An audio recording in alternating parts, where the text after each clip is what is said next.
Leanne's collection has her going around and around, to the left, of course, and she's chasing just one driver. This is my Jimmy Johnson room. It's basically a computer room, but it's got all of my NASCAR stuff, all my die casts, all my different cars, and my autographs. I have some other stuff that's the other drivers, like all my different autographs. I've got autographs from tons and tons of different drivers, so a couple of things mixed in there, but most of the stuff, Jimmy Johnson stuff.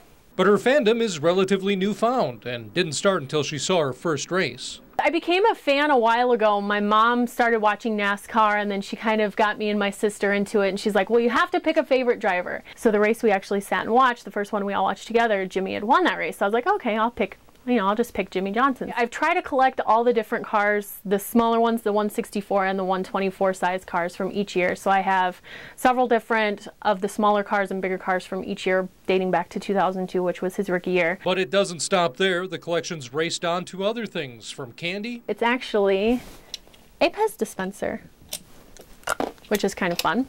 To cars. And I have two cars in there. Both of them are race win versions of the diecast. So they look like what his car looked like at the end of the race. And the one is actually autographed, and I got that autographed at Indianapolis, and the car is from his first Brickyard win. And then there's pieces of cars. And I have a friend that worked at my other TV station. She was a sports girl, and she actually picked this up off the ground, actually off Jimmy's car from when he wrecked at Chicago 2 years ago. So I have this, which is kind of neat. This is a tire marble, you know, like when they're going on the tracks and the rubber comes off the tires. Did we mention cars? Some of these cars I could only ever find by going to like their souvenir trailers. That's right, her drive to be an ultimate fan has taken her to racetracks around the country. Brickyard 5 times, Michigan once, Bristol twice, and then just recently we went to Martinsville. It's trying to go to a different track every year, but it gets expensive. Got that at Martinsville. They gave all the fans one of those green flags, and we actually got to be the ones to say, gentlemen, start your engines, and then everybody waved their green flags at the start of the race, so that was pretty fun. These are all my tickets.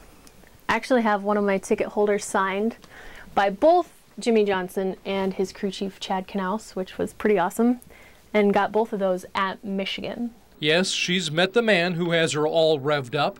I've actually met Jimmy 4 or 5 times. The first couple times I met him, I think I hyperventilated a little bit. So I asked him about, you know, what do they do for weather forecasts? Do they do that themselves and stuff? And then he answered my question, so it was kind of cool.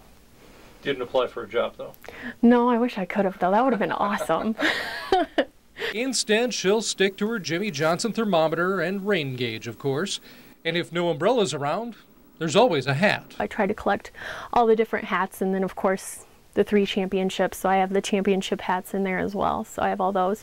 And some of them are actually autographed. Every time I've had, like, you know, one of my newer friends come over, I stop the door and I'm like, okay, I'm telling you now, I've got a lot of NASCAR stuff, and they kind of get this look on their face like, wow, you are kind of crazy. And I'm like, I'm not crazy, it's just a fun collection.